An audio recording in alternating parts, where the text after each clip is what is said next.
Hello everyone, welcome to the Virtual Cheese Awards 2023. We're showcasing the best of English cheeses. I am Gautam Krishna and I'll be moderating this session. With me, I have two amazing judges, Hero Hirsch and Richard Newell.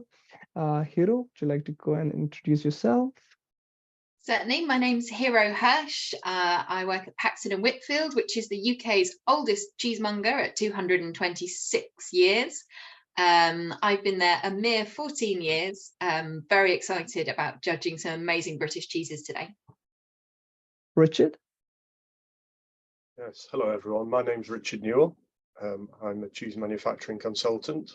I've worked in the British cheese and dairy industry now for just over 40 years. Have a wide range of disciplines from product development up to cheese I developed in all the leading supermarkets, and not forgetting Hero speciality delicatessens, and really looking forward to the judging today. Brilliant. Today we will be judging Creamery Red Leicester. So the judges will be assigning scores to the different attributes of the cheese. And at the end, the cheese with the highest score goes through the next round. And let's begin. So the first cheese would be B41075.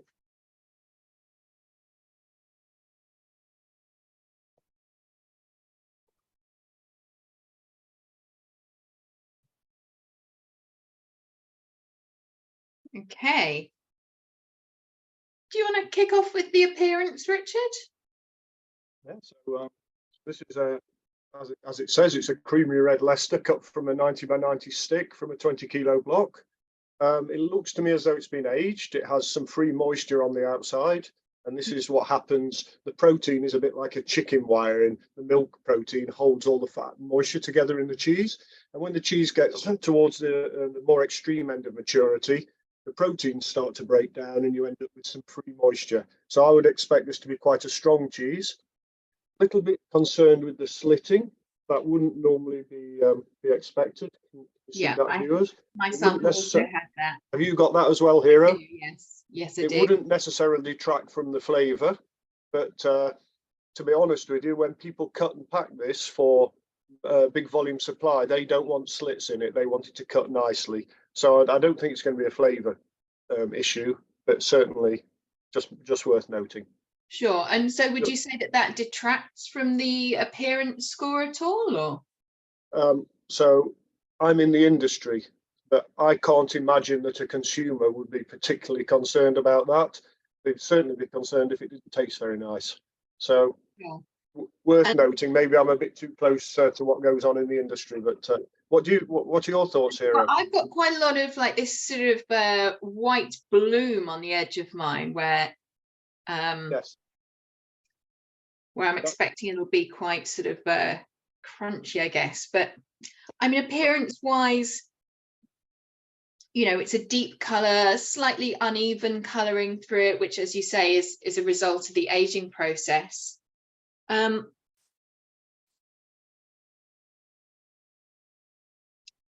think judging it from a consumer's perspective, looking at a piece like this, I would say maybe it's a 7 for me. It's 7. Nothing wrong with it necessarily, but it's not the most attractive piece of cheese I've ever seen. Yeah, I agree. And I guess it depends what's on the pack, because if you're buying something that you're anticipating to be aged, you'd have a slightly different perspective than if you were wanting something that you would put on cheese on toast for the children. Yeah. The white on the outside, that was where the vacuum bag was. So it's just literally whey that's dried on the surface, crystallized out. Yeah. So Richard, I'll go with 7. Yeah. 7. Okay. Aroma. It's a very sort of fruity smell, isn't it? Something almost like sort of nectarine-y. Yeah. Do you get a little bit of savoury, almost like do you remember those little tins of those little jars of beef spread you had where the lid went ding ding ding ding? Don't know if you get it. Showing my age. My wife's calling from the other room to say I'm showing my age. Oh. And now she's saying shush. So I get something savoury. I don't have that exact reference point, I'm afraid, but yeah, if you were as old as me, school dinner sandwiches, you know. Aroma, I think it's a pleasant aroma. I wouldn't mark it down for aroma. I could go for an 8, possibly. Yeah, no, I was a 7. Yeah. So I can go with 8. Do we give it An a 8? benefit of the doubt? Go on, why not? Brilliant. That's an 8, 8 for 8 the it aroma. is. Moving on to the texture.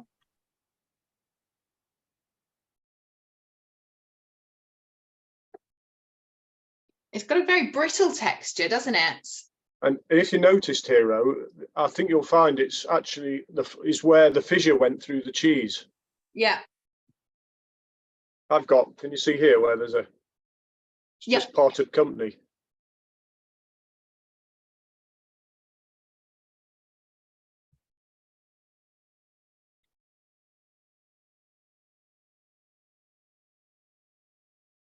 Something a little crystalline to it. Yeah, it's got calcium lactate crunch, hasn't it? Yeah. So that's clearly aged on.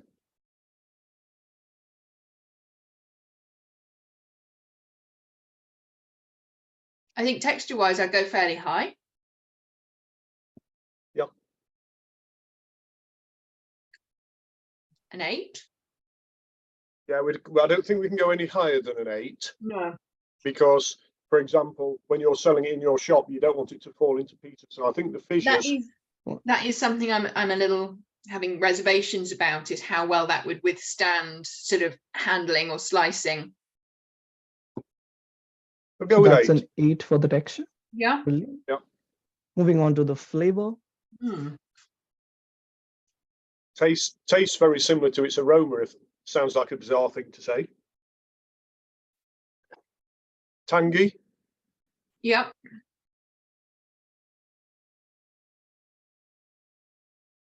It's quite sweet. Yes. Has this sort of balance of fruit and fruitiness and sweetness going on. Does it for me? Yeah, I think it's delivering what I would expect from this style. Have you got a feeling on a score? 8, 9, or 7.5, I was thinking, but I could go higher. What's your feeling there? I was sort of. I would have. I was going to say 8.5, but then I did an 8-9 range, thinking it gives some movement. But shall we go with an 8? Be happy to get an 8. Yeah. Yeah. Get an 8. Yep. Super. Another one that's going in my fridge.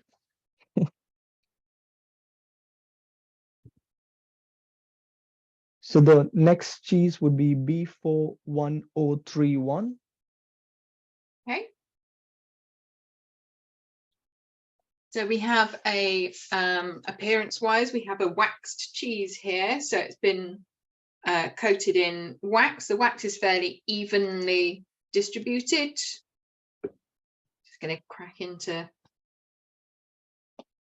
Yeah. So from an appearance, it looks very nice. They're very popular, aren't they? They are. Yep. Yeah. Well, for an appearance, for me, it's a 9 for me. Yeah. Do you think we do appearance just in the wax, or shall we cut it through and see what it looks like from side profile?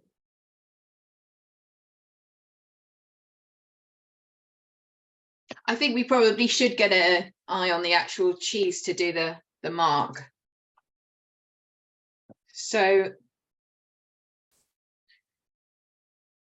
again, we've got quite a bit of speckling through that, but the color is very even. I guess part of the way that this cheese is made, the color would be pretty evenly distributed. We're not going to have the same kind of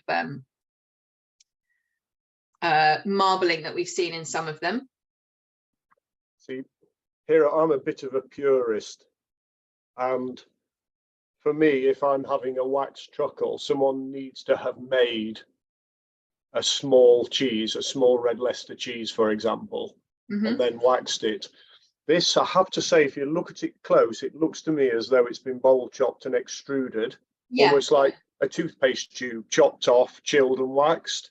yeah. And we'll know when we try it if it has that sort of pasty, pate-ish type body and texture, but I'm prejudging. Looks all right from my perspective. I think this probably is an extruded cheese, just from the kind of Yeah. the texture that I can see. Let's finish off the appearance, Marks. I mean, it was even and perfectly fine looking in the wax. I mean, I could see it with a relatively decent mark for appearance.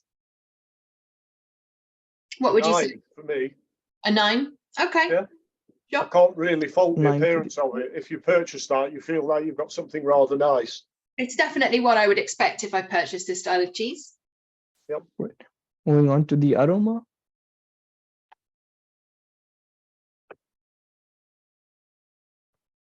I think I'm just going to separate it from, because I'm getting a little bit of the sort of rubberiness from the wax there. So I'm just going to remove that.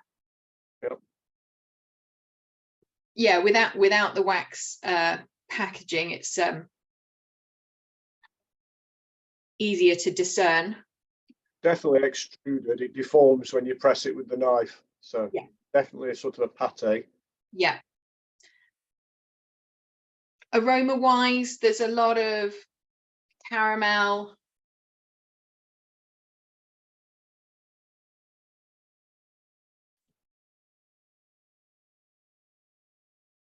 Definitely an aged cheese hero.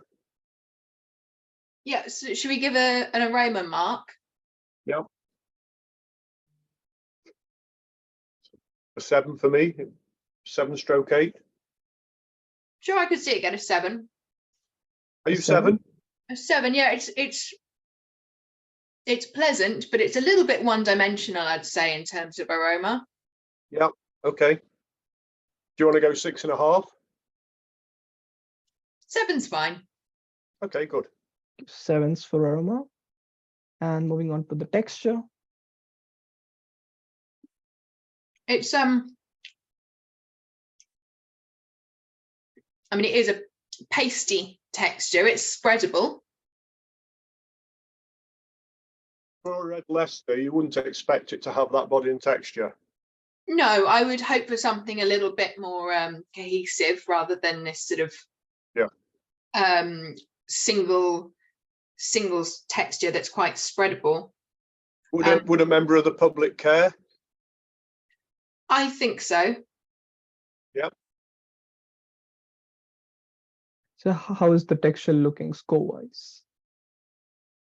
And we've got a little crunch to it as well. I think it's an old cheese that's been bowl chopped and extruded, like we were saying earlier. And it's quite unusual having that crunch within a sort of paste, isn't it? Yeah. It's like a pate, isn't it? Mm. So 6.5. Yeah, I'd say 6.5. 6.5. Moving on to the flavor. Flavor wise, again, like we did for aroma, I'm feeling it's a little bit one-dimensional. There's no real sort of complexity here. Just sweet, isn't it? It's very sweet. It delivers this sort of caramelly sweetness. It's almost like a sort of salted caramel sweetness. But yeah. I agree. So 6.5 or a 7 again. Yeah, I'd say a 6.5 for me. A 6.5. Yeah. Yep. Sold.